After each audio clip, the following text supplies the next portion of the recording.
एक बाबा साहब का मॉडल है और एक कांशीराम जी का मॉडल है। मैं दोनों मॉडल को अलग अलग मानता हूँ। कांशीराम जी का मॉडल था बहुजन, बाबा साहब का बहुजन नहीं था। उनका पूरा फोकस जो है शेड्यूल कास्ट पे था ज्यादा। नौकरी देके इन लोगों को रास्ता भटका दिया। जवाहरलाल नेहरू, इंदिरा गांधी, उसी समय हुक्मरान बन जाते हैं। हाँ, वो तो खरीद लिया मिडिल क्लास को, तो उसी समय सब हुक्मरान बन जाता है। पता नहीं कितना दलित प्राइम मिनिस्टर हो गया था, कितना होम मिनिस्टर हो गया था। कोई पार्लियामेंट्रियन, कोई पार्टी हुकूस, कोई इस पे बहस करते सुना आपने? कोई बहस नहीं है। तो खाली वही 54 वाला याद है।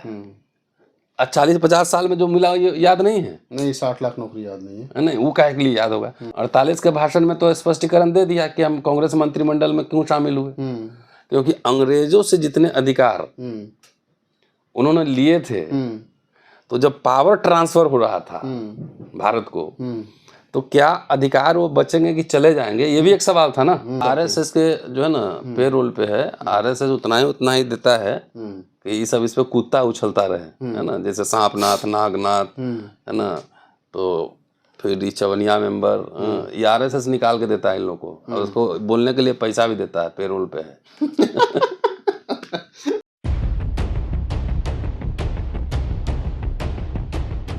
उन्नीस 1948 के आसपास डॉक्टर अम्बेडकर ने एक भाषण में कहा था कि आप कभी कांग्रेस के चवन्नी के भी मेंबर मत बनना।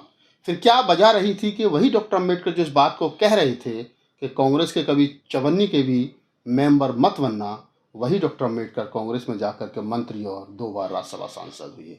बड़ा गंभीर विषय है, क्योंकि देश की राजनीति और खासतौर से दलितों की राजनीति इसी पर टिकी है।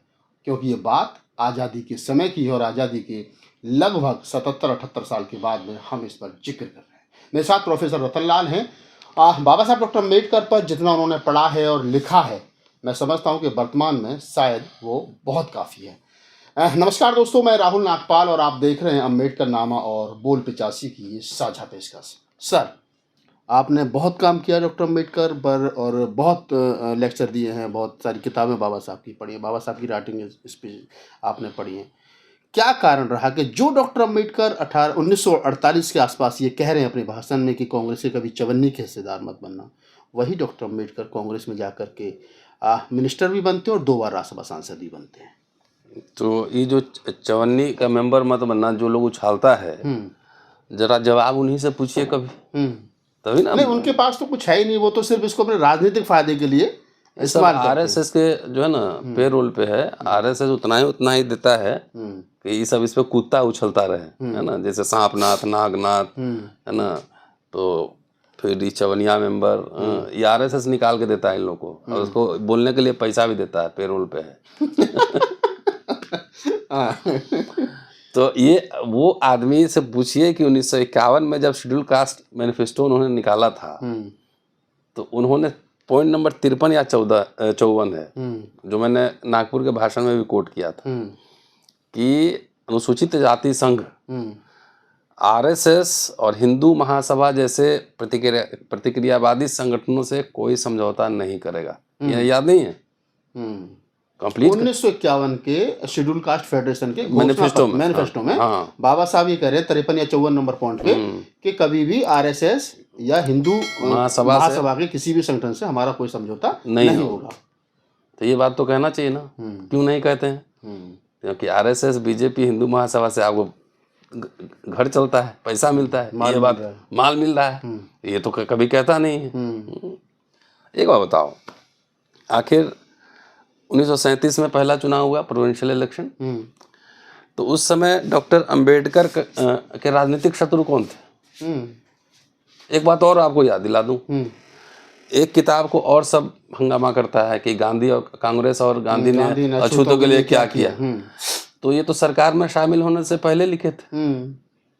हाँ, 1940 के आसपास है, क्या है? 38-40 के आसपास का, ठीक है। तो उन्होंने ये भी लिखा, लेकिन फिर सरकार में भी शामिल हुए।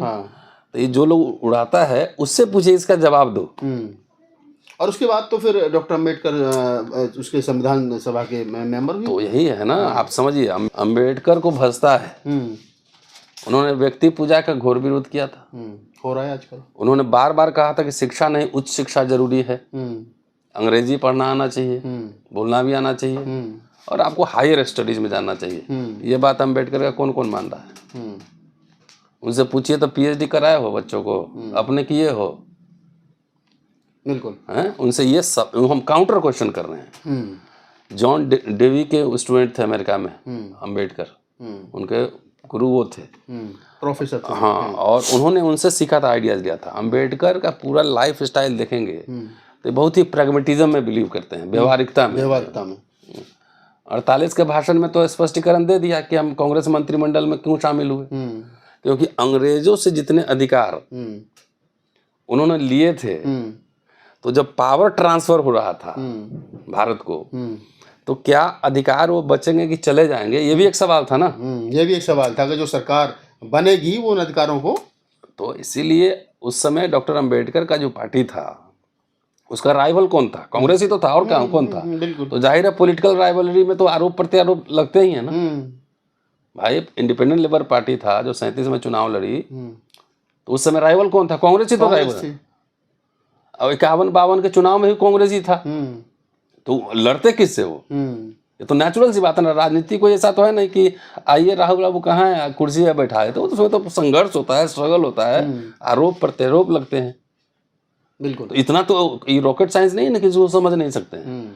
तो शामिल इसलिए हुए कि अंग्रेजों से जितने अधिकार हमने अपने अछूत समुदायों के लिए लिए हैं वो बना रहे, आगे आजाद भारत में भी वो अधिकार बने रहे। पोस्ट मैट्रिक फेलोशिप जो है ना, आजादी के पहले आ गई थी, लॉर्ड लिनलिथगो थे, ठीक है सर। वो तो चलता रहा ना, बाद में बाबा साहब के बाद भी चलता रहा। फिर इंदिरा गांधी ने पूरा एजुकेशन फ्री कर दिया, सब कुछ फेलोशिप दिया, कॉम्पोनेंट प्लान लाया, सब कुछ लाया, बैंक का नेशनलाइजेशन कर दिया, पीएससी खोले, आईआईटीज, मेडिकल कॉलेजेस खोले गए, जमींदारी उन्मूलन हुआ ना, रजवाड़ा पृथ्वी पर्स खत्म हुआ। तो इससे दलितों को लाभ हुआ कि नुकसान हुआ? तो उनसे ये पूछिए ना कि आज जो है ना क्रीमी लेयर ईडब्ल्यूएस का 8 लाख है, वो भी सुना है बढ़ के शायद 10 लाख हो गया, 10 लाख या 12 लाख कुछ हुआ है। ओबीसी का भी उतना ही है। तो शेड्यूल कास्ट को पोस्ट मैट्रिक फेलोशिप देने के लिए 2.5 लाख पे ही अटका हुआ है। ये पता है किसी को? तो उनसे ये सब सवाल पूछिए ना कि शेड्यूल कास्ट का जो पोस्ट मैट्रिक फेलोशिप है वो 2.5 लाख है। ये 2.5 लाख अगर आपकी इनकम है तो उससे 1 रुपया भी ज्यादा हुआ तो आपको नहीं मिलेगा। ईडब्ल्यूएस का देखिए, इतना जमीन होना चाहिए, इतना घर होना चाहिए, 12 लाख रुपए इनकम होने चाहिए, तो इसके ऊपर जो है होगा तब आपको नहीं मिलेगा। दलितों में क्या है? 2.5 लाख बाद ही नहीं मिलेगा। तो 2.5 लाख में मेरे पास तो मोबाइल में मैसेज दिखाया था ना, बच्चों को विदेश में एडमिशन हो गया, पैसे ही नहीं है। एक ज्योत्सना का हमने इंटरव्यू किया था ना, लोगों से चंदा कर दिया था, गरीब करके उसको फीस देने का पैसा नहीं, फादर इंटरेस्ट पे लेके पढ़ा रहा है। तो दलित समाज का जो ठेकेदार बना हुआ है, नेता हो चाहे संगठन वाले हो, एकदम पता नहीं कौन चिलम मार के लगे रहते हैं, जय भीम और बहुजन का राज होगा, ब्राह्मण विदेश जाएगा, हम हुक्मरान बनेंगे। तो उनसे पूछे कि पोस्ट, बेसिक सवाल में आ रहा हूँ ना, कि पोस्ट मैट्रिक फेलोशिप कहाँ है? आज दिल्ली विश्वविद्यालय में चाहे कहीं पढ़ने के लिए इतना महंगा हो गया, उसका क्या इंतजाम है बजट में? कोई पार्लियामेंट्रियन, कोई पार्टी हुकूस, कोई इस पे बहस करते सुना है आपने? कोई बहस नहीं है। तो खाली वही चवन्नी वाला याद है। 40-50 साल में जो मिला ये याद नहीं है। नहीं, 60 लाख नौकरी याद नहीं है। नहीं, वो काहे के लिए याद होगा? क्योंकि वो तो नौकरी देके इन लोगों को रास्ता भटका दिया। जवाहरलाल नेहरू, इंदिरा गांधी, उसी समय हुक्मरान बन जाते हैं। हाँ, वो तो खरीद लिया मिडिल क्लास को, तो उसी समय सब हुक्मरान बन जाता है। पता नहीं कितना दलित प्राइम मिनिस्टर हो गया था, कितना होम मिनिस्टर हो गया रहता। अच्छा सर, एक सवाल और निकल करके आता है कि डॉक्टर अम्बेडकर का जिस का जिक्र आपने किया कि 1951 में doctor Ambedkar schedule caste federation के लिए कह रहे हैं कि मैं कह रहे हैं घोषणा पत्र में कि हमको कभी भी हिंदू संगठनों का के साथ समझौता नहीं करना है। फिर क्या कारण रहा कि बाद में जब बहुजन समाज पार्टी की राजनीति हुई तो वही बहुजन समाज पार्टी 3 बार राज्यसभा, 3 बार सरकार बना रही है। मायावती जी जाकर के गुजरात में मोदी के लिए वोट मांग रहे हैं। व्यक्तिगत सत्ता की भूख। अम्बेडकर ने तो रिजाइन कर दिया था ना, अगर 4 पॉइंट दिया कि हम इस वजह से रिजाइन कर रहे हैं, तो रिजाइन किया था। तो व्यक्तिगत सत्ता की भूख जो है ना, वो इस रास्ते लेके जाता है कि एक सीएम पीएम क्या बन जाएगा, पीएम भी बन जाएगा आज तो क्या कर लेगा, पहले ये बताइए मुझे। आज कोई दलित को पीएम बना दे क्या कर लेगा वो? राष्ट्रपति तो है ही ट्राइबल, इसके पहले दलित तो थे ही, मुंह नहीं खुला। आपका अपना तो 272 नहीं ना होगा। दूसरी बात, पूरा सिस्टम चलाता है सेना, आर्मी, पुलिस, ब्यूरोक्रेसी, इंस्टीट्यूशंस, वहां आपके आदमी है जो सस्टेन कर लेंगे आपको? नहीं है। कहाँ है बताओ ना, दिल्ली यूनिवर्सिटी में इतने प्रोफेसर है, बताओ कितने ओरेटर हैं, वक्ता हैं, तो कैसे कुछ नहीं कर सकते हो अभी भी? क्योंकि उसको सस्टेन करने के लिए जो सोशल फोर्सेस चाहिए, जो इंटेलिजेंसिया चाहिए, जो इंटेलेक्चुअल क्लास चाहिए, जो एक्सपर्टीज चाहिए। मान लो बोल दें इंडो चाइना रिलेशनशिप पे बोलना है, कितने लोगों बोलते सुना है? ये सरकार बन भी गई तो फिर तो क्या कर लोगे? क्या कर लोगे? पहले तो लाखों बच्चों को पढ़ाओ ना, स्कूल कॉलेज यूनिवर्सिटी से लीडर्स पैदा होते हैं। बिल्कुल। देखिए मैं तो अभी भी कह रहा हूँ, और मेरी चुनौती है, जिनको बहस करना है खुले मंच पे आए, पढ़ लिख के आए, पेज नंबर लेके। इस देश के सामने दलित राजनीति में सिर्फ 2 मॉडल है। अगर दलित राजनीति की बात करें, एक बाबा साहब का मॉडल है और एक कांशीराम जी का मॉडल है। मैं दोनों मॉडल को अलग अलग मानता हूँ। कांशीराम जी का मॉडल था बहुजन, बाबा साहब का बहुजन नहीं था। उनका पूरा फोकस जो है शेड्यूल कास्ट पे था ज्यादा, क्योंकि सबसे ज्यादा जाति व्यवस्था की सबसे ज्यादा मार कुटाई इन्होंने खाई है। ठीक है जी। ओबीसी के लिए 340 में डाला उन्होंने, उस पर रिजाइन भी किया। ठीक है, पोजीशनिंग लिया। लेकिन ओबीसी भी उस समय बाबा साहब कहाँ लीडर मान पाए, आज भी कहाँ मान रहे सर। ठीक है, तो ये क्लैरिटी बाबा साहब में थी। ठीक है ना, ये क्लैरिटी थी बाबा साहब में। तो उन्होंने हर समय कहा कि we are minority in national life. उन्होंने वायस राय को जो दिया था, शैक्षणिक शिकायतें, हमारी राजनीतिक शिकायतें, सारा मेमोरेंडम देते थे, पावर से बार्गेन करते थे, निगोशिएट करते थे। He was a great negotiator. Kanshi Ram ji Baba Saheb के रास्ते को लेकर आगे बढ़े। तो बहुजन करे तो बहुजन कहाँ है बताओ मुझे? शेड्यूल कास्ट की सारी जातियां नहीं आ पाई, कहाँ है बहुजन? तो बाबा साहब तो इसमें मतलब स्पष्ट थे ना कि मुझे क्या करना है। ये बहुजन जो बना, ये राजनीतिक अलायंस था, सत्ता पाने के लिए था। कुछ हुआ है, मूर्ति पार्क बन गया, देख के खुश रहो। स्कूल कॉलेज यूनिवर्सिटी लेके क्या करोगे? भाई आपने मनमोहन सिंह सरकार को 2 टर्म आपने सपोर्ट भी किया, बिल्कुल। किसी को कैबिनेट मिनिस्टर क्यों नहीं बनवाया?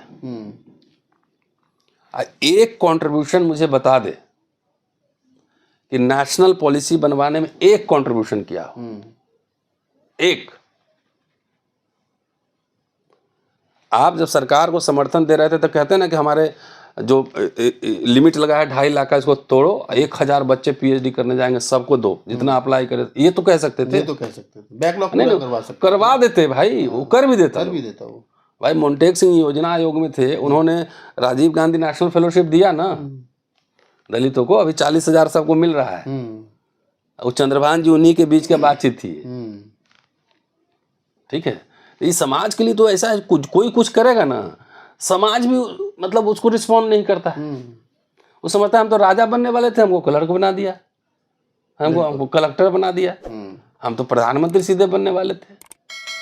इतना खुशफहमी और गलतफहमी दोनों में रहने वाला दुनिया में कोई समाज नहीं है। अभी आपने कहा कि 10 साल तक मनमोहन सिंह सरकार को समर्थन दिया तो कुछ लिया जा सकता था।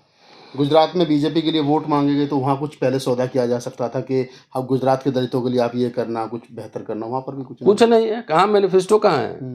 ये तो दलित समाज को समझना चाहिए। अरे हम लोग तो एक्टिविस्ट हैं, कम से कम एक गारंटी हम बता सकते हैं कि अपना जेब से खर्चा करके बगैर किसी का नोट वोट लिए हुए रोस्टर के आंदोलन लड़ाई हम लोगों ने लड़ी और जीती। 10,000 लोग प्रोफेसर बनेंगे ना SC ST OBC के, बिल्कुल 10,000 बनेंगे, अब बन रहे हैं। तो ये तो क्रेडिट हम कह सकते हैं ना, लेकिन दलित समाज कभी समझेगा ये बात? उसको प्रोफेसर नहीं बनना, उसको जज नहीं बनना है ना, उसको सीधे हुक्कू क्लब में जाना है, लुटियन जोन में। अरे जब तक ये लोग नहीं रहेंगे तब तो तुम कुछ नहीं कर सकते हो। ये सरकार चलाने के लिए भी तो बहुत सारे IAS, बहुत सारे प्रोफेसर, बहुत सारे डॉक्टर, टेक्निकल डिपार्टमेंट है, डिपार्टमेंट चाहिए, विदेश नीतियों उनसे पूछो, समझने वाले लोग। उनसे पूछो कि 10 कैबिनेट मिनिस्टर का नाम बताओ अपना, कौन कौन बनेगा? सही बात है, सरकार अगर बन भी गई तो फिर मिनिस्टर कहाँ से लाओगे? तो 2 मॉडल है, मैंने कहा ना कि बाबा साहब के मॉडल पर दलित समाज को वापस आना पड़ेगा। बाबा साहब के मॉडल में खास बात क्या है, सारे आप मैनिफेस्टो और सारे ज्ञापन मेमोरेंडम उठा के पढ़िए, वो साउथ बोरो कमेटी से लेके और अंतिम क्षण तक रिपब्लिकन पार्टी बनने तक सारे आप पढ़ जाइए, सबके केंद्र बिंदु में जो क्या है, शिक्षा है। शिक्षा, और शिक्षा नहीं, उच्च शिक्षा है। शिक्षा, ठीक है जी। उन्होंने लिखा है कि जाति भेद खत्म हो जाए तब भी गुण भेद बने रहेंगे। गुण भेद बने रहेंगे, कहा है बाबा साहब। ठीक है जी। और ये आप समझो, उन्होंने ये भी कहा कि भाई जो गैप है, जो हायरार्की है, इसको सिर्फ शिक्षा से ही मिटाया जा सकता है। आज कोई दलित संगठन पार्टी किसी को शिक्षा पे बात करते सुने हो? नहीं। खाली हमको जितवा दो जी, हम बैठ के वहां खाली भाषण देंगे। पार्लियामेंट के डिबेट में जाके कि बजट इतना कम क्यों हुआ, सुना है भाषण कहीं? इसके लिए कोई रैली, कोई दलित नेता नहीं, कोई रैली, कोई आंदोलन, सड़क पे प्रोटेस्ट नहीं, कुछ नहीं। तो दलित समाज को जो नशा चढ़ा हुआ था ना, धीरे धीरे तो खत्म हो रहा है सब। हम लोग तो रोज ये बात कह रहे हैं, 50% तो उतर ही गया। अरे कुछ नहीं, हम जिंदा रहे, हम मरे, लेकिन लोग याद रखेगा कि हम लोग लगातार हैमर कर रहे थे, लठिया रहे थे कि भाई तेरे खत्म हो रहे हैं। बिल्कुल बिल्कुल। जिस स्कूल में मैं पढ़ के आया हूँ, गांव के स्कूल से, क्या उस स्कूल से पढ़ के बच्चा IIT मेडिकल यूनिवर्सिटी में प्रोफेसर बन सकता है? नहीं। उसी 40 साल में जो स्कूल सब खुला, उसी को ना बंद कराई होगी। अब यूपी में 27,000 बंद कर दिए सर, बंद कर रहा है ना। उसी स्कूल से पढ़ के जितने हमारे दलित साहब लोग हैं, सुनते होंगे, गालीबाज भी होंगे कुछ, गालीबाज लौंडो को कहता हूँ कि अपने बाप से जाके पूछ कहाँ पढ़ा है और कितने पैसे पे पढ़ा है और कितने वजीफा मिलता था, पूछो ना। बिल्कुल। अब कितना फीस लग रहा है? साहब लोग जो पढ़े हैं, जो देख रहे होंगे, उनसे पूछिए कहाँ पढ़े हैं आप। उसी सरकारी व्यवस्था में ना, IIT medical college, school, college, university, उसी में ना पढ़ के निकले। तो 54 मेंबर याद है, बाकी कुछ याद नहीं है। बाकी कुछ पढ़ता लिखता तो है नहीं।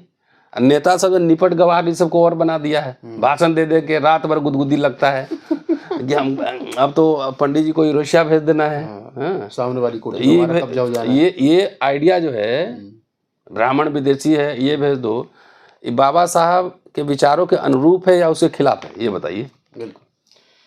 तो संविधान में सबको सिटीजनशिप सबको बराबर, जितना इस संगठनवाद सब है, चंदा लेता है दलित मिडिल क्लास का, एक ना अखबार निकालता है, ना एक स्कूल खोलता है, खाली भाषण देता है। भाषण ही हमारा शासन है। तो ये बाबा साहब के विचारों के खिलाफ जा रहा है ना। बिल्कुल। शिक्षा पे कोई बहस नहीं है, रोजगार पे कोई बहस नहीं, कोई आंदोलन, खाली ट्विटर खेलते हैं। तो एक बात तो इस पूरी बातचीत में जो निकल करके आई और जो बार बार प्रोफेसर तल्ला सर ने कही कि डॉक्टर अम्बेडकर की राजनीति और कांशीराम की राजनीति में फ़र्क है। ये बात अलग है कि बाबा साहब डॉक्टर अम्बेडकर जो जिक्र उन्होंने भी किया और मैंने भी रिपीट किया कि 1951 में कह रहे हैं कि हमको हिंदू संगठनों का के साथ समझौता नहीं करना है। वहीं कांशीराम जी हिंदू राष्ट्र अभिशाप होगा, ये भी तो कहा। हाँ, हिंदू राष्ट्र दलित सभी पालकी ढो रहा है, ये सब। हाँ, ये सब कोई प्रत्यक्ष रूप से, कोई इनडायरेक्ट रूप पालकी ढो रहा है दलित सब हिंदू राष्ट्र लाने का। तो ये तो तय है कि वहीं कांशीराम जी बीजेपी जैसी हिंदूवादी पार्टी के साथ मिलकर के 3-3 बार सरकार बनाते हैं और खुद मायावती जी 2002 में मोदी जी के लिए जाकर के वोट मांगते हैं गुजरात में। और जैसा कहा जाता है कि जब देश में संविधान बचाने के लिए लोग, तमाम समतावादी नेता रोड पर थे, तो बसपा की बड़ी नेता संपत्ति बचाने के लिए ट्यूटर राजनीति से ज्यादा ये समाज जो ना, सामाजिक आंदोलन, सांस्कृतिक आंदोलन पे फोकस करे। 131 MP तो है ही ना, क्या कर रहा है वो? आंदोलन करे शिक्षा और रोजगार को लेकर, तभी बचेगा, और नहीं तो 10-15 साल में निपटा दिए जाएंगे सारे। जो ना वो जाके खेत में BP शुगर ठीक करेंगे, मेहनत करेंगे। तो ये आज की बातचीत हम यही कंप्लीट कर रहे हैं। इस पूरी बातचीत के बारे में आपकी क्या प्रतिक्रिया हमें बताइए। गंभीर मुद्दा है, क्योंकि हमने बाबा साहब डॉक्टर अम्बेडकर और कांग्रेस और फिर बसपा और वर्तमान हालात, इसी सारी पर बातचीत है। इस पूरी बातचीत को ध्यान से सुनिए और फिर नीचे कम से कम उसके बाद टिप्पणी कीजिए। धन्यवाद।